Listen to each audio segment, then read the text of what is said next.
Welcome to Choice Classic Radio. Like us on Facebook, subscribe to us on YouTube, and help keep this show alive by donating at choiceclassicradio.com. For more of your favorite old-time radio shows, join us on our companion podcast, Choice Classic Radio, Mystery, Suspense, Dramas, and Horrors, where we bring to you the most mysterious tales that the golden age of radio had to offer. And now, with 326 episodes made, broadcasting from 1939 to 1950, we bring to you The New Adventures of Sherlock Holmes.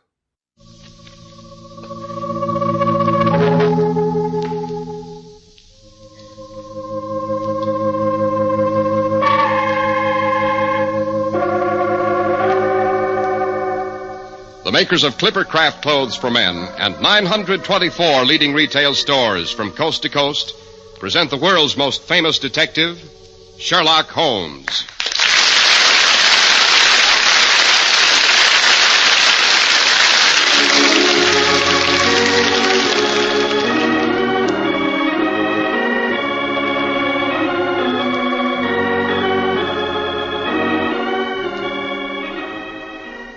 Our stories are based upon the character of Sherlock Holmes, created by Sir Arthur Conan Doyle, and the dramatizations are by Edith Meiser. And now for our weekly visit to the familiar firelit study of our old friend, Dr. Watson. We open the door and find the good doctor on his hands and knees rummaging through a travel-worn and battered tin dispatch box. Great Caesar's ghost, don't tell me that's the one, the famous box containing the records of Sherlock Holmes' unpublished cases. It is indeed, Mr. Harris, it is indeed. But I thought that was supposed to be kept deep in the vaults of the Bank of Cox and Company of Charing Cross. Oh, not during the war, it wasn't, thank heaven. The bank was hit twice, you may remember. Yes, at the very beginning of the late unpleasantness, the government evacuated this box, along with several other notable British documents, such as certain Shakespeare folios, to a safe place in the country. Oh, I see. And they've just been returned to you now? Why the delay, Doctor? Would you believe it? They told me these papers were too valuable to be in private ownership. They claim they belong in the British Museum. I told them they could put these records in the British Museum when Holmes is safely buried in Westminster Abbey. A great many years from now, let's hope. Amen. Well, now, yes, I've been going over these files to see if I couldn't find our subject for tonight's story. Yes, I think I can do no better than relate this one. The one to which Holmes invariably referred as the affair of the politician, the lighthouse, and the trained cormorant. But good heavens, where are my manners? Here you are, panting to say a few well-chosen words on behalf of those very generous gentlemen, our sponsors. Go ahead, Mr. Harris, go ahead. With pleasure, Dr. Watson. And my story today is very simple, but very important. It's a tale of the greatest values in clothes the American public has ever seen. Values that have rhyme and reason behind them, that are the result of a carefully laid out plan.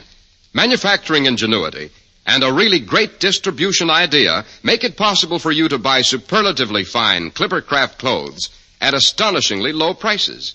Yes, and right in your own local independent store where friendly attention is traditionally yours. Through the Clippercraft plan, 924 leading stores across America have concentrated their buying power, bringing you tremendous savings in manufacturing and distribution costs. Take a look at Clippercraft's expensive-looking suits at only $35 and $40, with a few deluxe models at $43.75. And Clippercraft top coats and overcoats, too, at only $30 to $40. And sport jackets at only $24. You don't have to be a Sherlock Holmes to solve your clothes problem this fall. Simply compare Clippercraft with clothes selling for many dollars more.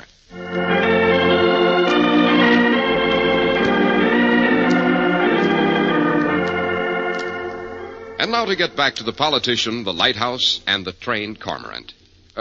What exactly is a cormorant, Dr. Watson? A largish bird, Mr. Harris, that is inordinately fond of fish, which it dives into the water to catch. The word cormorant is a French derivation.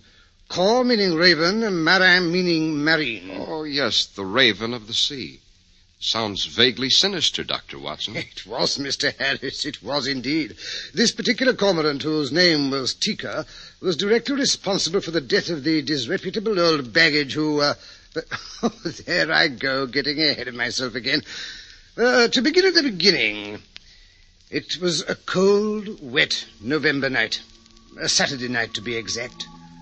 Holmes, overcome with the restless energy which sometimes burned inside him like a seething volcano, had insisted on a visit to the Port of London, the Chinese section of it that is so often referred to in tones of awe and terror as Limehouse. We had just turned off West India Dock Road. Against the sky rose Limehouse Church, the one thing of beauty in a sordid landscape. Yellow and brown men pattered by on slippered feet. Strange voices, whispering in strange tongues, crept out of dark corners. The air was heavy with the stench of betel nuts, chandu, and fried fish. A clinging mist crept in off the river. In the channel, a foghorn wailed like a lost soul. Holmes, what's the point of all this meandering? First up one dilapidated alley, then down the next. I'm frozen to the bone. Let's get home before someone slits our throats from behind. A nice trick if it can be done, Watson. No, a stab in the back, or perhaps a bit of thuggy with a fine silken cord would be more in keeping with this neighborhood. What's the good of all this prowling about? But, Watson, we promised Mrs. Hudson we'd bring her some tea. Some Sui Sen in little 2-ounce packets at 7p each. A shy little tea to fill the hour of 4 to 5 with delicate scents and dreams. The slop she's been giving us lately is enough to rot the lining of one's stomach. Well, then, let's buy the stuff and go home. That is, if you can remember where the shop is. It's just across the crazy bridge up ahead there that leads to the Isle of Dogs. A small spice shop run by my good friend Sam Ling Lee. Well, then, let's go there and get it over with. Impatience, Watson, is the curse of our Western civilization. Always in a hurry. Never taking time to taste, to savor, really to observe life. Oh, what is there worth observing in this God-forsaken district, I'd like to know? Quick, Watson, doesn't duck into this doorway. No, you pepper me! You dirty little thief, I'll fix you! Good Lord, Holmes, that man was chasing her with a stiletto. After them down the next alley.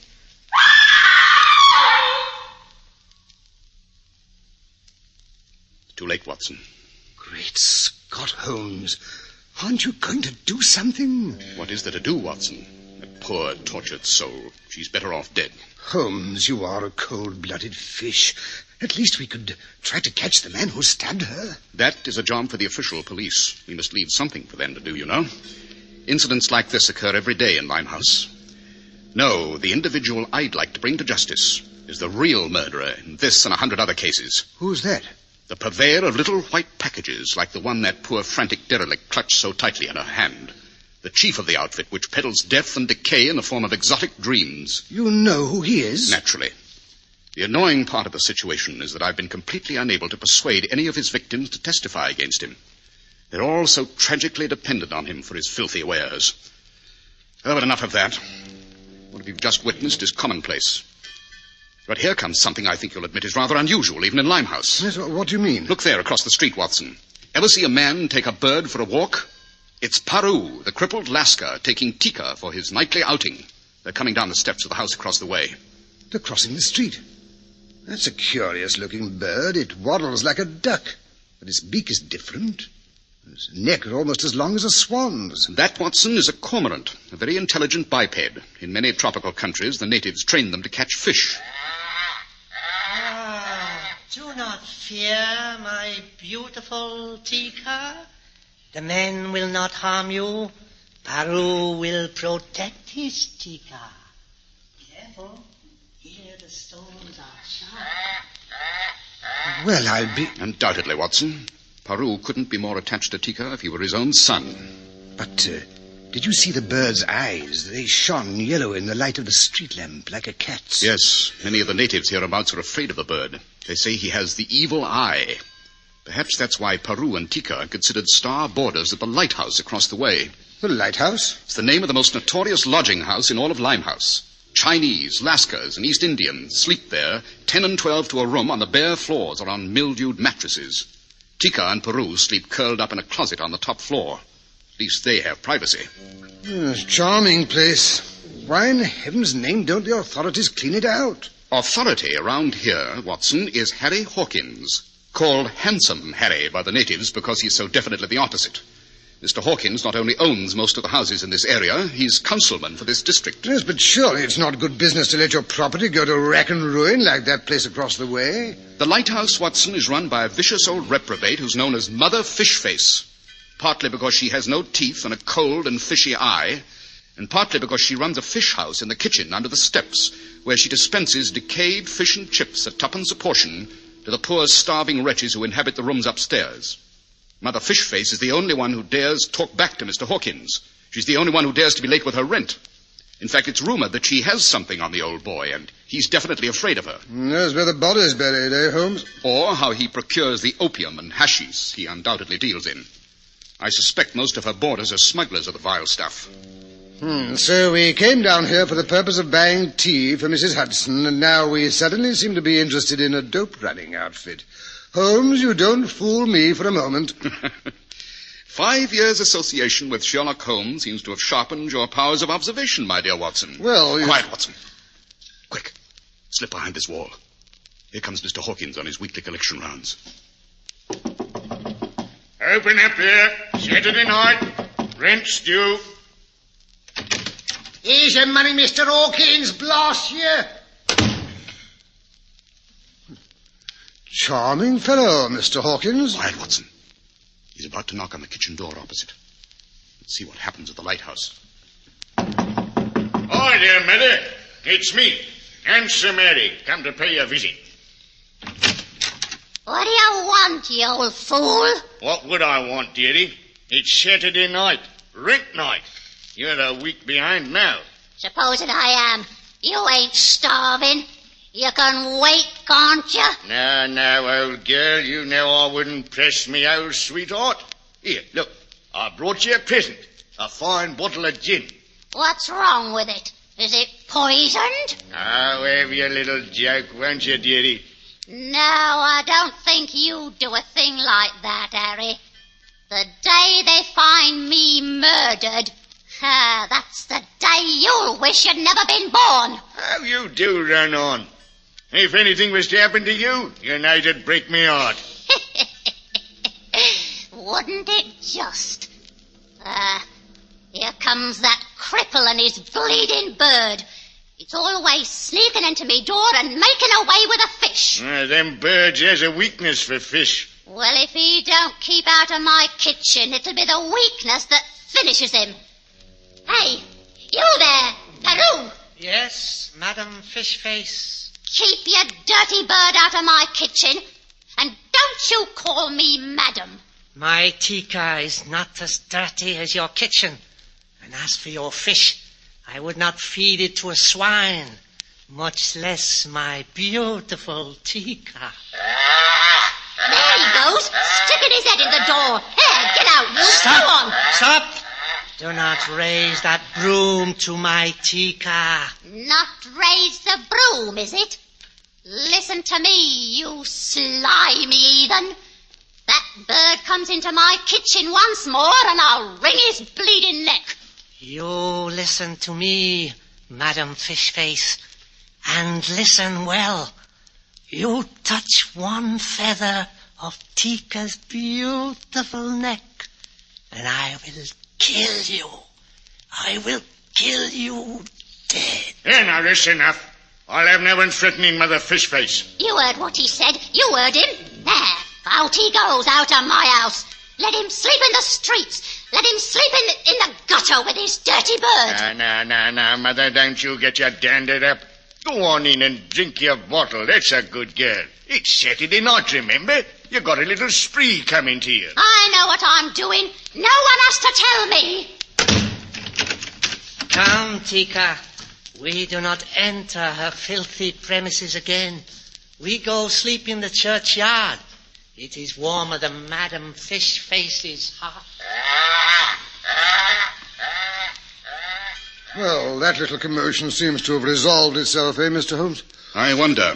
At any rate, the fog's lifted a bit. We'd better get around to Sam Lee's place before he shuts up his shop. I could do with a dish of hot tea. The dish? It'd take a gallon to warm me up. Well, come along then. It's no good loitering at Mother Fishface's door any longer, Mr. Hawkins. I fancy she and her bottle are locked in for the weekend. Oh, inbreed. Oh, it's you. And what is the eminent Mr. Sherlock Holmes snooping around here for, eh? Snooping? My dear Mr. Hawkins, you underrate me. Dr. Watson and I were merely enjoying the local color. You have such lurid local color in this district, haven't you?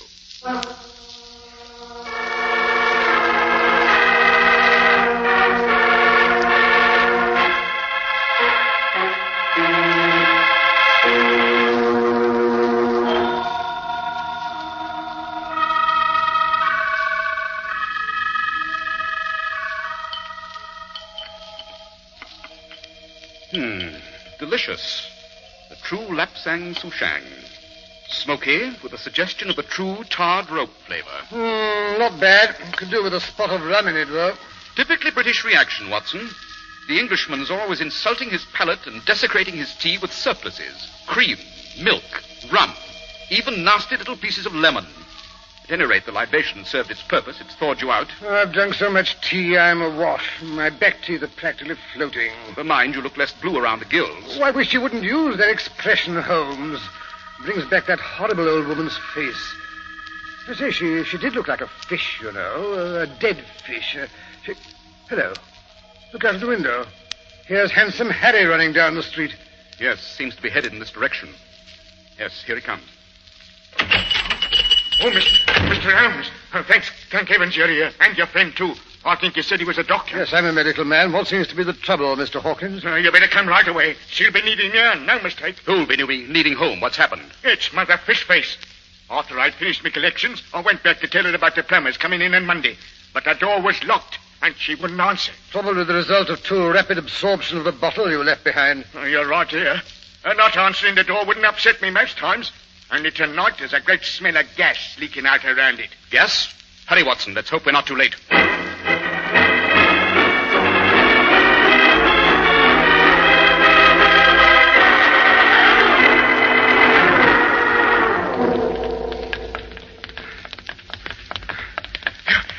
Here we are.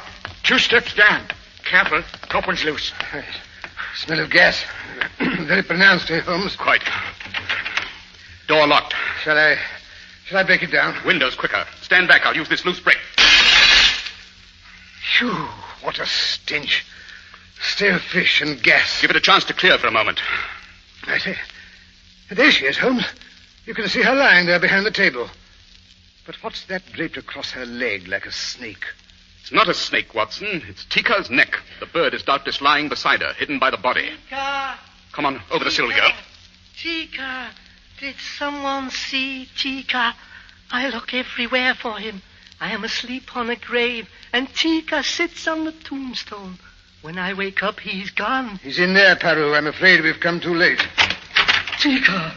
My beautiful Tika! She has destroyed him. All right, come in, all of you. I kill her. I slit her throat. Paru, put away that knife. And take the bird outside. Try artificial respiration. Don't waste any time. Watson, you look out for the old woman. My pretty, my beautiful Tika. Here. I better turn off this here gas jet on the stove. It's wide open. Don't touch it. But confound it, did you have to do that? Well, you didn't want to asphyxiate a lot of us, did you? No. But I did want to examine that handle for fingerprints.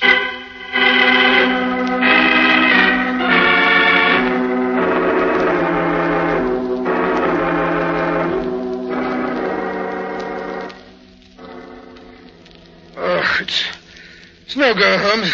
I can't bring her round. She's turning cold. Yes, gas poisoning. That's what finished her.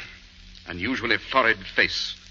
Gas poisoning complicated by cerebral thrombosis brought on by alcohol and high blood pressure. Yes, I noticed the uneven dilation of her pupils. Yes. Poor old dear. One never knows, eh, Mr. Holmes? Who'd have thought the next time I saw her she'd be lying there like that, cold as a mackerel? But if she wanted to commit suicide, Mr. Hawkins, why was only one gas jet open? Why not turn on the lot, eh, Holmes? I doubt very much if it was suicide, Watson. You don't mean it's murder? But the door was locked. No one could have got in. Well, that's right, Mr. Holmes. She never gave no one the key. It must have been accidental. Or at least That's what it was supposed to look like. What brings you to that fascinating conclusion, Mr. Hawkins? It was that bird what did it, mark my words. Time and again he knocked that gas jet open. Always old Mother Fishface would scream at him and shut it off. Only tonight, like as not, she was too drunk to notice. Drunk from the gin you brought her. I always brought her a bottle of gin on Saturday nights. It was that dirty Lascar did it. You heard him say he'd kill her. He knew she'd be drunk, and he shoved his bird in here. He did it, knowing he'd turn on the gas, reaching for a fish frying on the stove. Yes, there was a fish on the stove. But it was not frying because there's no frying pan. If there had been, the gas would have been lit, and there'd have been no chance for it to escape and fill the room. Yes, there was a fish on the stove, carefully draped across this handle. You'll notice that it's still greasy and smells rather strongly of mackerel. These scratches, I imagine, were caused by the bird's beak as he snatched at the fish, thereby pushing the handle and opening the jet. Oh, that's what I said. That dirty heathen pushed his scrawny old bird in here, knowing Mother Fishface was lying helpless drunk with no way of protecting herself. And how did he manage to push the bird in here with all the doors and windows locked? Oh, I see what you mean. And it couldn't have been murder. It was accidental, like. The bird flew himself in. And how did he manage to do that? Oh, through that little trapdoor. Up there beside the window. It's got a little swinging hinge to it. So's the fish peddler could deliver fish through it when Mother Fishface wasn't home. That blinking bird, he flew up there, he did, shoved open the trap, and flew down into the room. What happened next was just like you deduced it, Mr. Holmes. It must have been. Poor old Mother Fishface, murdered accidental by a bird. Very interesting theory, Mr. Hawkins, but unfortunately it does not jibe with the facts. Yes, what do you mean, Holmes? Simply this, Watson. The bird couldn't have flown in because it so happens that this particular member of the feathered tribe is an Anopterum harrisi, or Harris cormorant, which occurs only on the Galapagos Islands. It is entirely flightless. You mean it can't fly? Not any farther than Dr. Watson. But it did get in here somehow, Holmes. You'll have to admit that. Quite. The cormorant was introduced into this kitchen by the only person, other than old Mother Fishface, who had the key to that door. Who's that? You, Mr. Hawkins, the landlord. Rubbish. Well, why should I be wanting to kill the old girl? She was my best tenant. You killed her because you suspected she was going to split to the port authorities. You got wind of the fact they'd sent me down here to get her story. You can't prove it. You can't prove a blasted thing. Supposing you have got my fingerprints in that gas jet. Dr. Watson here is witness to the fact that he saw me turn it off. Is that so, Holmes? Yeah, but you'll not find my fingerprints in the lock or in the doorknob, neither. I wondered why they were wiped clean. You were here earlier this evening. Your fingerprints should have been on the doorknob. Well, they ain't now.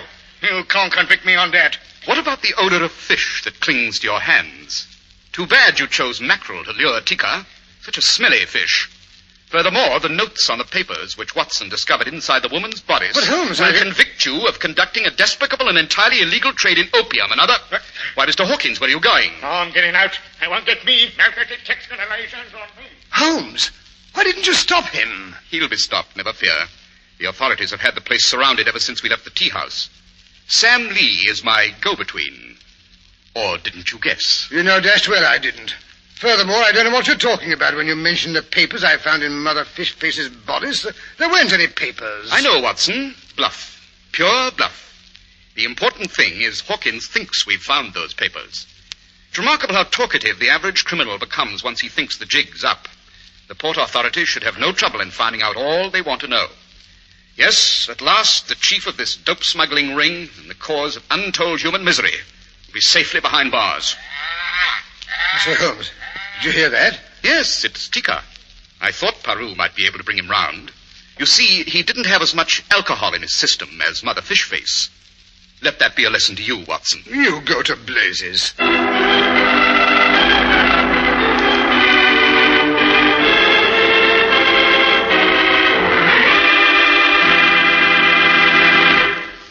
It's a problem for the average family these days. Practically every necessity costs more, and most family budgets are not elastic. But there's one thing a man can buy today that gives him the most for his money he's ever known. Yes, even these days. Without the sacrifice of quality, you can buy really fine Clippercraft clothes for far less than ordinary clothes cost elsewhere. And in your own local independent store, where you get friendly personal attention. It's all made possible by the Clippercraft plan, concentrating the buying power of 924 leading stores from coast to coast. Stores you can trust. Stores where Clippercraft quality is still sold at amazingly low prices. Even today, Clippercraft suits are only $35 and $40, with a few special numbers at $43.75. Even today, top coats and overcoats are only $30 to $40, and sport jackets but $24. Selling beautifully tailored, expensive clothes, inexpensive in price, at the nation's finest independent stores, is the great big idea behind the Clippercraft plan. That's why men who know insist on Clippercraft clothes. So be sure to visit the Clippercraft store in your city.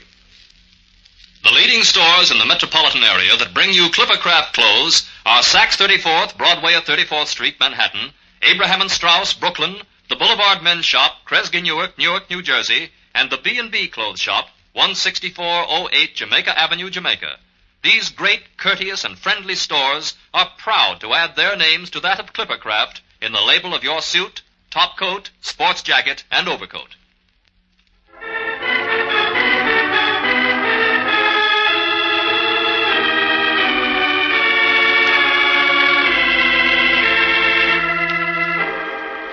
And now, Dr. Watson, did they succeed in convicting the handsome Mr. Harry Hawkins? They did indeed, Mr. Harris. They did indeed.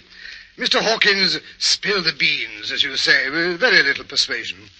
As a matter of fact, Mother Fishface did have quite a few incriminating records tucked away carefully, which we subsequently found. Hidden in an old teapot or the family flour barrel, no doubt. Hidden away in a vault in the bank in Threadneedle Street, together with a very handsome collection of English banknotes. Thrifty old gal. Who inherited the money, Doctor? Holmes saw to it that the money went to the Limehouse Mission for Stranded Seamen. He also arranged for Peru to spend his declining years there. He even managed to wangle a permission for him to keep Tika perched on the foot of his bed. I guess there's nothing that can't be done if Sherlock Holmes sets his mind to it. I agree, Mr. Harris. Of course, I wouldn't want Holmes to know about it.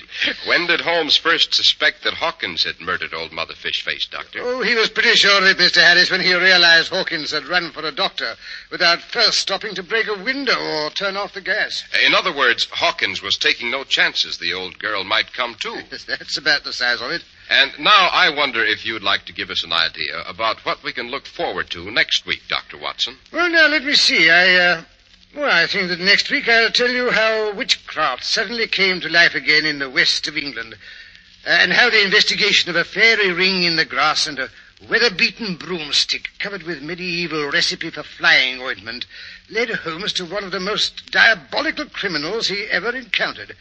I call it the laughing lemur of Hightower Heath. Sounds appropriate for what is practically Halloween. Why do you think I chose it, Mr. Harris? Why do you think I chose it?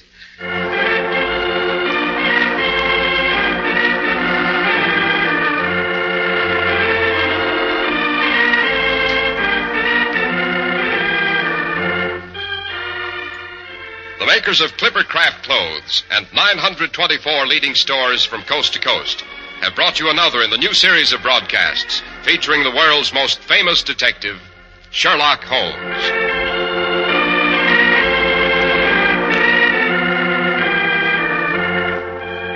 Sherlock Holmes is produced and directed by Basil Lochran, with special music by Albert Berman.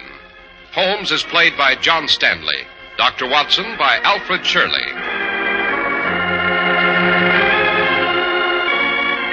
If you don't know your Clippercraft dealer, write Clippercraft, 200 Fifth Avenue, New York City. Your National Guard is destined to play a more important part than ever before in America's security plans. The National Guard offers young men regular Army pay and training without interference with their normal civilian life. If you are between the ages of 17 and 35, married or single, join your local unit of the National Guard. Be sure to listen next week to Sherlock Holmes in The Laughing Lemur of Hightower Heath. If you'd like to attend the Sherlock Holmes broadcasts in New York, see your local Clippercraft dealer. He'll tell you how to obtain your tickets.